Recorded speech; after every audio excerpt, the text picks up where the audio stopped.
विक्रम सम्वत 2083 साल ज्येष्ठ 26 गते दोस्रो पटक गृहमन्त्री बनेका सुदन गुरुङले गृहमन्त्री भएकै दिन 4 वटा निर्णयहरू गरे, जसमध्ये दोस्रो निर्णय थियो दरबार हत्याकाण्डको पूर्ण छानबिन गर्ने।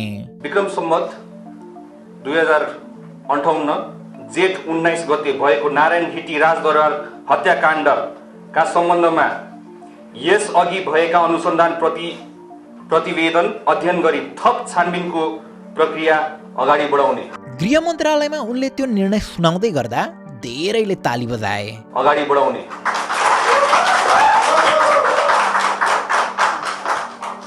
र अधिकांशमा एक्साइटमेन्ट देखियो। गृह मन्त्रालय बाहिर पनि यो निर्णय सार्वजनिक भएपछि चाहे सामाजिक सञ्जालमा होस् या भेटघाटहरूमा अहिले यो विषयको एकदम चर्चा भइरहेको छ। अब चाहिँ फाइनली सत्य तथ्य बाहिर आउने भयो है भनेर धेरैलाई एक्साइटमेन्ट छ भने कतिलाई चाहिँ यतिका वर्षपछि फेरि छानबिन गरेर के भेटिएला र भन्ने लागिरहेको छ। गत ज्येष्ठ 19 गते मात्र दरबार हत्याकाण्ड भएको 25 वर्ष बितेको थियो। सो 25 वर्षपछि पनि यो घटनाको छानबिन गर्न सम्भव छ त? दरबार हत्याकाण्डको विषयमा आइडिएसको टिमले 1 वर्ष खर्च गरेर रिसर्च गरेर भिडियो डकुमेन्ट्री बनाएका थियौँ र हाम्रो त्यही रिसर्चको अनुभवको आधारमा हामी आजको भिडियोमा यही प्रश्नको उत्तर दिन खोज्नेछौँ। दरबार हत्याकाण्ड, इज रिइन्भेस्टिगेसन पोसिबल?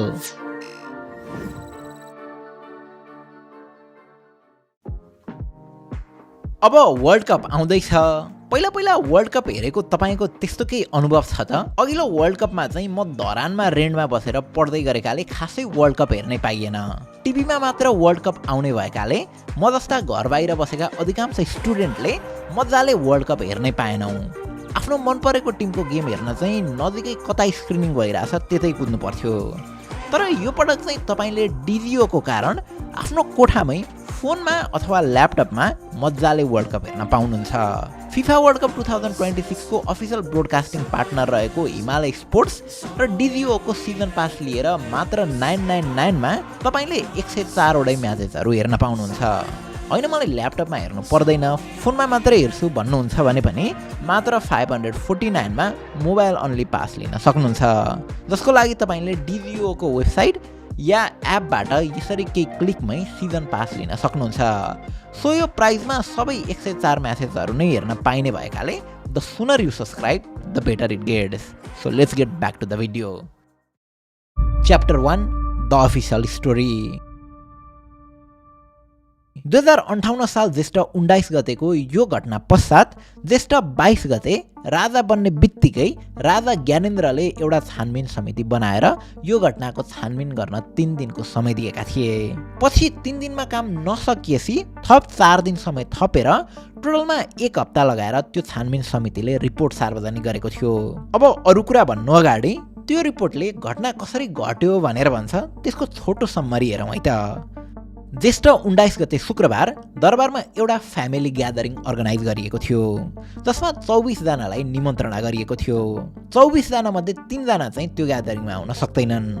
ज्ञानेन्द्र स्वयं चाहिँ पोखरामा भएकाले होला उनलाई निमन्त्रणा गरिएको थिएन, तर रानी कोमल, युवराज पारसा र हिमानी शाहलाई भने निमन्त्रणा गरिएको थियो र उनीहरू पनि त्यस दिन पार्टीमा उपस्थित थिए। युवराज दिपेन्द्र भने अरू आउनुभन्दा अगाडिदेखि नै पार्टी हुने ठाउँ बिलियार्ड हलमा विस्की पिएर बसेका थिए। रिपोर्टमा उनले फेमस ग्राउज नामको विस्की पानी नराखी पिएको भनिएको छ। त्यही क्रममा उनले आफ्नो सहयोगीलाई आफ्नो चुरोटको बट्टा ल्याउन लगाउँछन्। त्यो शिखर चुरोटमा गाँजा र अर्को नाम नखुलेको कालो पदार्थ मिसाइएको थियो भनेर पनि रिपोर्टमा भनिएको छ र उनले त्यसलाई विस्कीसँगै तान्न थाल्छन्। एकैछिनपछि उनी अनकन्सियस हुन्छन् र शरीर नै थाम्न नसक्ने अवस्था देखेपछि अधिराज कुमार निरादन र स्या ज्यादा पारस लगायत 4 जना मिलेर उनलाई उनी सुत्ने ओछ्यानमा लिएर जान्छन्। त्यहाँनिर उनले आफ्नो प्रेमिका देवयानी राणासँग फोनमा गफ गर्छन्। यो कुरा चाहिँ स्वयं नेपाल टेलिकमको रिपोर्टबाट पनि पुष्टि हुन्छ। त्यो कुराकानीको बीचमा युवराज दिपेन्द्रको स्वर अलि लडबडाए जस्तो महसुस गरेपछि देवयानीले युवराजसँग फोन राखिसके पछाडि दिपेन्द्रको सहयोगीलाई फोन गरेर उनको कोठामा गई के भएको रहेछ भनेर हेर्न आग्रह गर्छिन्। त्यहाँ पुगेका उनका सहयोगी अनुसार दिपेन्द्र कपडा नै खोल्न नसक्ने अवस्थामा बेडमा लडेको र कपडा फुकाल्न सहयोग गरेपछि बाथरुम गएर वाकवाक्ती गरेको र बाथरुमबाट आएर ती सहयोगीहरूलाई लत्तिमेहरू सुत्न जाऊ भनी पठाएको भनिएको छ। त्यसपछि दिपेन्द्रले पूर्ण देवयानीलाई अर्को पटक फोन गर्छन् र गुड नाइट भोलि कुरा गरौँला भनेर भन्छन्। त्यसपछि भने अचानक दिपेन्द्रले सैनिक कम्ब्याट ड्रेस लगाउँछन् र पोसाकको दुवैतर्फ राइफल भिरी ग्यादरिङ भइरहेको बिल्यार्ड हलतिर लाग्छन्। बिल्यार्ड हलमा उनले आफ्नो बुबा राजा वीरेन्द्रमाथि गोली प्रहार गर्छन् र बुबा ढलेको देखेपछि उनी त्यहाँबाट निस्कन्छन्।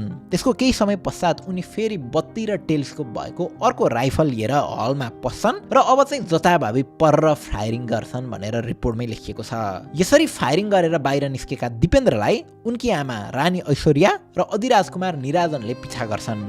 तर पछि बगैँचामा स्ट्याचुको अगाडि निराजनको बडी भेटिन्छ अनि पोखरीको छेउैमा स्वयं दिपेन्द्रको बडी पनि भेटिन्छ र रानी ऐश्वर्याको लास चाहिँ दिपेन्द्रको कोठातिर जाने भर्याङमा भेटिन्छ। यसरी त्यस दिन दरबारभित्रको गोलीकाण्डमा राजा वीरेन्द्र, रानी ऐश्वर्या, युवराज धीराज दिपेन्द्र, आदिराज कुमार निराजन, आदिराज कुमारी शारदा, आदिराज कुमारी श्रुति, आदिराज कुमारी शान्ति, राजाका भाइ धीरेन्द्र शाह र कुमार खड्ग विक्रम शाह गरी 10 जनाको मृत्यु हुन्छ। Chapter 2 the missing pieces. अब जब ज्येष्ठ 32 गते यो रिपोर्ट सार्वजनिक भयो, जनताले यो रिपोर्टमा भएका घटनाक्रम पत्याउनै सकेनन्। हुन त रिपोर्टका आफ्नै लिमिटेसन्सहरू थिए। घटनास्थलमा घटना घटेको 8 दिनपछि मात्र छानबिन टोली पुगेको थियो।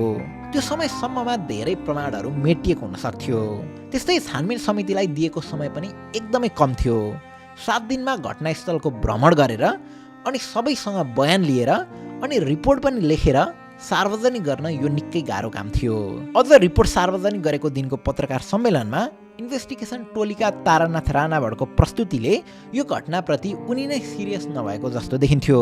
उनले त त्यस दिन सारा मिडियाहरूको अगाडि दिपेन्द्रले यसरी भुटुटु पारेर गोली चलाए भन्दै राइफल बोकेर एकखाले रमाइलो शैलीमै प्रस्तुति दिएका थिए। साथै सार्वजनिक भएका यस्ता फोटोहरूमा इन्भेस्टिगेसनको टोलीले ग्लोभ्स नै नलगाई हातले नै गन उठाइरहेको देखियो, जसले गर्दा त्यहाँ भएका फिङ्गरप्रिन्ट समेत चेन्ज हुने भयो र पछि यही कुरालाई ढाकछोप गर्नका निम्ति फिङ्गरप्रिन्ट नै थिएन, दिपेन्द्रले ग्लोभ्स लगाएका रहेछन् भनियो। यसरी समग्रमा त्यो रिपोर्टले एउटा मृत्यु भएको व्यक्तिलाई दोष देखायो। अब मरेको व्यक्तिले आएर आफूलाई डिफेन्ड गर्न नसक्ने हुँदा त्यसरी आरोप लगाउन सजिलो पनि भयो। तर उनले नै त्यसो गरेको हो भने किन त्यसो गरे त? त्यो प्रश्नको उत्तर चाहिँ रिपोर्टले दिन सकेन। त्यसबाहेक पनि यो घटनाले टन्नै प्रश्नहरू निम्त्यायो। जस्तै त्यस पार्टीमा ज्ञानेन्द्रलाई किन निमन्त्रणा गरिएन? सबैलाई गोली चलाएका दिपेन्द्रले पारस लगायतलाई किन छाडिदिए? त्यत्रो गोली चल्दा त्यही 40 मिटरमा भएको सेनाले किन रोक्न सकेन? नेपाली मिडियाहरूमा समाचार आउनु अगाडि नै बाहिरी मिडियाहरूले कसरी यो घटनाको बारेमा थाहा पाए? कतिले विदेशी शक्तिको सम्भावना समेत उठाए, तर त्यो सम्भावनाको बारेमा आधिकारिक रिपोर्टले किन चर्चा गरेन? यी प्रश्नहरू सधैँ अनुत्तरित नै भइरहे। Chapter 3 25 years later. अब घटना घटेको 25 वर्षपछि अब फेरि इन्भेस्टिगेसनलाई रिओपन गर्ने हो भने यी प्रश्नहरूको उत्तर भेटिएला त? फेरि इन्भेस्टिगेसन गर्न हामीसँग के छ र के छैन त? सुरुमा त हामीसँग 138 पेजको एउटा इन्भेस्टिगेसन रिपोर्ट छ र त्यो इन्भेस्टिगेसन टोलीका 2 सदस्यहरूमध्ये 1 जना अझै पनि हुनुहुन्छ। खासमा घटना घटेपछि 2 जना होइन 3 जनाको छानबिन समिति गठन भएको थियो। तत्कालीन सुप्रिम कोर्टका चिफ जस्टिस केशव प्रसाद उपाध्याय, तत्कालीन सदनका सभामुख तारानाथ राणावत र विपक्षी दलका नेता माधव कुमार नेपाल। यीमध्ये माधव कुमार नेपालले भने आफू छानबिन समितिमा नबस्ने भनेर राजीनामा दिन्छन् र पछि 2 जनाले मात्र छानबिन सकाउँछन्। छानबिन समितिका अध्यक्ष पूर्व चिफ जस्टिस केशव प्रसाद उपाध्यायको 2019 सेप्टेम्बरमै यानि कि आजभन्दा 6 वर्ष अगाडि जस्तो नै मृत्यु भइसकेको छ भने जिउँदो इतिहास तारानाथ राणावत अझै छन्। सो इन्भेस्टिगेसनको सुरुवात तिनै तारानाथ राणावत र माधव कुमार नेपालबाट गर्न सकिन्छ। यहाँनिर मैले उनीहरूलाई इन्भेस्टिगेसन गर्नुपर्छ भन्दै गर्दा गिल्टी भन्न खोजेको होइन, केही आरोप लगाएको पनि होइन। बस उहाँहरूको त्यति बेलाको अनुभव जुन डकुमेन्टेड भएन त्यसबाटै पनि केही लिड मिल्न सक्छ मात्र भन्न खोजेको। जस्तै छानबिन समितिले सार्वजनिक गरेको रिपोर्टमै पनि पेज नम्बर 2 मा राजा ज्ञानेन्द्र र प्रधानमन्त्री गिरिजा प्रसाद कोइरालाले ज्येष्ठ 24 गते छानबिनकर्तालाई नारायणहिटी दरबारमा भेटेको भनिएको छ। त्यो भेटमा के कुराहरू भयो त्यसलाई चाहिँ रिपोर्टमा राखिएको छैन। त्यस्ता अनुभवहरू र आफूले नै इन्भेस्टिगेसन गर्दा देखेका अन्य अनुभवहरू तारानाथ राणावतसँग अझै पनि हुन सक्छन्। अब छानबिन समितिले प्रधानमन्त्री गिरिजाप्रसाद कोइरालासँग चाहिँ सोधपुछ गरेको छ र सवाल जवाफलाई रिपोर्टमा नै राखेको छ, तर राजा ज्ञानेन्द्रसँग चाहिँ सोधपुछ गरेको छैन। त्यस्तै इन्ट्रेस्टिङली गृहमन्त्रीसँग पनि सोधपुछ गरेको पाइएन। खासमा शान्ति सुरक्षाको विषय गृह मन्त्रालय अन्तर्गत पर्ने विषय भएकाले गृहमन्त्री पनि जवाफदेही हुनै पर्थ्यो, तर तत्कालीन गृहमन्त्रीलाई त्यति बेला सोधपुछ नगरे पनि हामीसँग त्यो अपर्च्युनिटी अहिले पनि छ। त्यति बेलाका गृहमन्त्री रामचन्द्र पौडेल हाल देशको राष्ट्रपति हुनुहुन्छ। सो यदि अब सुदन गुरुङले इन्भेस्टिगेसन रिओपन गर्छन् भने त्यो इन्भेस्टिगेसन टोलीले घटना हुँदाका गृहमन्त्री रामचन्द्र पौडेल र घटना पश्चात राजा बनेका राजा ज्ञानेन्द्रलाई सोधपुछ गर्नुपर्छ कि पर्दैन होला? तपाईँलाई के लाग्छ कमेन्टमा लेख्नु होला है त। अब लागौँ त्यस घटनाका प्रत्यक्षदर्शीतर्फ। यदि इन्भेस्टिगेसन रिओपन गर्ने हो भने सबैभन्दा ठुलो एसेट नै अथवा लिड नै भनौँ न प्रत्यक्षदर्शीहरू हुन्छन्। त्यो घटनालाई प्रत्यक्ष देखेका धेरैजना अझै जीवित भएकाले इन्भेस्टिगेसन पोसिबल छ। पुरानो रिपोर्टलाई अझ सूक्ष्म रूपले केलाउने हो भने त्यहाँभित्र भएका प्रत्यक्षदर्शीहरूको बयान नै पनि बाजिन्छ। जस्तै पारस शाहले आफ्नो बयानमा ड्याङ गोली लागेपछि आफूसँगै भएका डाक्टर राजीव चाहिँ राजा वीरेन्द्र ढलेको ठाउँतिर कुदेर पुगे, तर आफूलाई चाहिँ अधिराज कुमारी शोभाले तिमी त्यहीँ बस हिँड्ने होइन भनेर रोक्नु भएको भनेका छन्। तर अधिराज कुमारी शोभाले चाहिँ आफ्नो बयानमा अर्कै कुरा भन्छन्। गोली चलेको आवाज आएपछि आफू दौडिँदै वीरेन्द्र दाई भएकोमा पुगेको र एकैछिनमा राजीव पनि आएको भन्छन्, तर आफूले पारसलाई रोकेको अथवा त्यता जान नदिएको बारेमा चाहिँ केही भन्दिनन्। यसरी यी दुईजना प्रत्यक्षदर्शीले एउटै समयको फरक विवरण दिँदा पनि त्यति बेला छानबिन समितिले दुवैजनालाई यो विषयमा काउन्टर क्वेसन सोधेको देखिँदैन। पहिलाको रिपोर्टबाट यस्ता कन्फ्लिक्टिङ स्टेटमेन्टहरू पत्ता लगाएर ती प्रत्यक्षदर्शीहरूलाई नयाँ छानबिन समितिले फेरि काउन्टर क्वेसन गर्न मिल्छ। त्यस्तै यो घटनाको बारेमा नेपाली मिडियामा खबर आउनुभन्दा अगाडि नै अन्तर्राष्ट्रिय मिडियाहरूमा छ्यापछ्याप्ती न्युजहरू आइरहेको थियो। This week's big story, Nepal, a country shaken, shocked and in turmoil by the massacre of its royal family. A palace massacre, Nepal's royal family is nearly wiped out. Mourning for their king, killed by his own son. अब ती मिडियाहरूलाई ती information कसले दियो र नेपाली मिडियालाई इन्फर्मेसनबाट वञ्चित कसले बनायो त्यो कुरा पनि छानबिन समितिले अहिले पनि खोज्न सक्छ। अब सक्दै नसक्ने कुरातिर लागौँ। छानबिन समितिका हेड केशव प्रसाद उपाध्याय र तत्कालीन प्रधानमन्त्री गिरिजाप्रसाद कोइरालाको मृत्यु भइसकेकाले उहाँहरूबाट थप इन्फर्मेसन आउने कुरै भएन। त्यस्तै घटनाका प्रत्यक्षदर्शीहरू मध्ये थप कसैको मृत्यु भएको छ भने उहाँहरूबाट पनि बयान लिन सम्भव भएन। यी बाहेक सबैभन्दा मुख्य लिमिटेसन भनेको चाहिँ घटनास्थलमा केही ठाउँमा बुलेट मार्क बाहेक अरू केही पनि छैन। त्यसैले घटनास्थलबाट थप नयाँ केही नभेटिन सक्छ। त्यस्तै त्यति बेला प्रयोग भएका राइफल र गनहरू पनि कता छन्? यदि सुरक्षित नै छन् भने पनि त्यसबाट थप केही प्रमाण भेट्न सक्ने अवस्था न्यून छ। त्यसैले छानबिन गर्दा यस्ता लिमिटेसनहरू चाहिँ पक्कै हुन्छन्। तर छानबिन उही पुरानो शैलीबाट गरियो भने हामी कतै पुग्दैनौँ। त्यसैले केही नयाँ तरिका अपनाउनुपर्छ, जसको बारेमा हामी अन्तिम च्याप्टरमा चर्चा गर्ने नै छौँ। Chapter 4 history second look. अब दरबार हत्याकाण्ड मात्र यस्तो घटना होइन जसको छानबिन दशकौँपछि फेरि खोल्ने प्रयास भएको होस्। संसारमा पनि यस्ता धेरै घटनाहरू छन् जहाँ सरकारले छानबिन गरेर रिपोर्ट सार्वजनिक गर्यो तर जनता त्योबाट सन्तुष्ट भएनन् र पछि दशकौँपछि पनि सरकार फेरि छानबिन गर्न बाध्य भयो। उदाहरणको लागि सन् 1963 मा अमेरिकाका राष्ट्रपति जोन एफ केनेडीको हत्या भयो। त्यति बेलाको छानबिनले ली हार्वी ओसवाल्ड भन्ने व्यक्तिले एक्लै हत्या गरेको निष्कर्ष दिएको थियो। तर लाखौँ अमेरिकीले यो निष्कर्ष कहिल्यै पत्याएनन्। कतिले अर्को गनमेनको कुरा गरे, कतिले CIA को इन्भल्भमेन्टको कुरा गरे, कतिले त सोभियत युनियनकै पनि कुरा गरे। यस्तो कुरा भइरहँदा अमेरिकाले यो बहसलाई दबियाएन, बरु वर्षौँ पछि पनि फाइलहरू सार्वजनिक गर्दै गयो। हजारौं पेजेसका गोप्य कागजातहरू जनतालाई देखाइयो। कङ्ग्रेसले पनि फेरि छानबिन गर्यो र आज पनि घटना भएको 60 वर्षभन्दा बढी समय बितिसक्दा पनि अमेरिकाले केनेडी सम्बन्धी फाइलहरू अझै पब्लिक गर्दैछ। त्यस्तै अर्को घटना छ नर्दर्न आयरल्यान्डमा भएको ब्लडी सन्डेको। सन् 1972 मा नर्दर्न आयरल्यान्डको डेरी नामको सहरमा हजारौं मान्छेहरू प्रोटेस्ट गर्न भेला भएका थिए। त्यही बेला ब्रिटिस आर्मीले गोली चलाउँदा 14 जनाको मृत्यु भयो। घटनापछि ब्रिटेन सरकारले छानबिन समिति गठन गर्यो। छानबिनले सेनाको कार्यलाई धेरै हदसम्म जस्टिफाई गरिदियो र घटनाको दोषी उल्टै प्रोटेस्टरलाई नै देखायो। मृत्यु भएर गएकाहरूलाई नै दोष थोपरियो दिपेन्द्रको केसमा जस्तै। तर पीडित परिवारले त्यो रिपोर्ट स्वीकार गरेनन्। उनीहरूको प्रश्न थियो छानबिनको अवधि किन छोटो बनाइयो, फरक कुराहरू भनिरहेका प्रत्यक्षदर्शीको कुरा किन सुनिएन, सोध्नु पर्ने प्रश्नहरू किन सोधिएन र त्यस पछाडि सुरु भयो दशकौँ लामो सङ्घर्ष। लगभग 30 वर्ष पछाडि ब्रिटेनले फेरि छानबिन खोल्यो। यो पटकको छानबिन पहिलाको भन्दा निकै ठुलो थियो।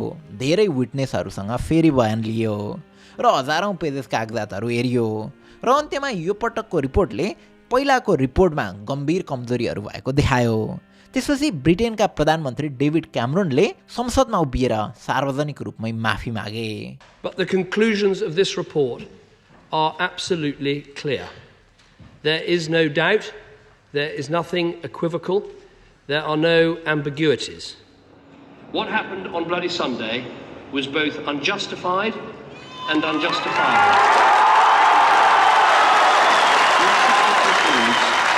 The soldiers of the support company who went into the bomb site. अब यहाँनिर ध्यान दिनुपर्ने कुरा चाहिँ के छ भने चाहे त्यो जोन एफ केनेडीको केसमा होस् या ब्लडी सन्डेको केसमा फेरि छानबिन गर्दा अचानक नयाँ हत्यारा भेटिएको होइन, दशकौँ पछि कुनै जादुई प्रमाण पनि भेटिएको होइन। तर नयाँ छानबिनले पहिलाको छानबिनमा सोधिन छोडेका प्रश्नहरू सोध्यो, हेर्न बाँकी रहेका कागजातहरू हेर्यो र सबैभन्दा ठुलो कुरा पहिला जनताबाट लुकाइएका धेरै कुराहरू जनतालाई ट्रान्सप्यारेन्टली देखायो। अब त्यसो हो भने दरबार हत्याकाण्डको केसमा चाहिँ के गर्न सकिन्छ त? Chapter 5 Nepals last chance. तपाईले जेनजी आन्दोलनको रिपोर्ट हेर्नुभयो। नयाँ प्रविधि हुँदाहुँदै पनि उही पुरानै शैलीमा कागजमा रिपोर्ट सार्वजनिक गरिएको छ। अब त्यो कसले पढ्ने? दरबार हत्याकाण्डको केसमा पनि त्यही गरिएको थियो। जब कोहीसँग बयान लिइन्छ त्यसका प्रश्न र उत्तरलाई यसरी टाइप गरेर रिपोर्टमा राखिएको थियो।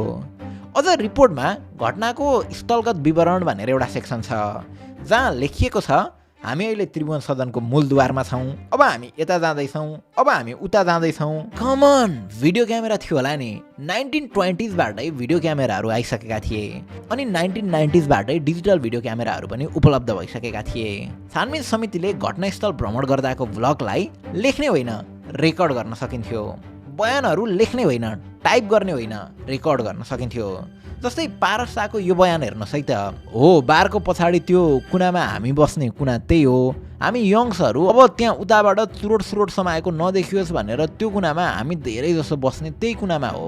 अब यही चिजको भिडियो रेकर्ड भएको भए पारस शाहको हाउभाउसँगै त्यो कुना कुन कुना हो त त्यो पनि थाहा हुन्थ्यो।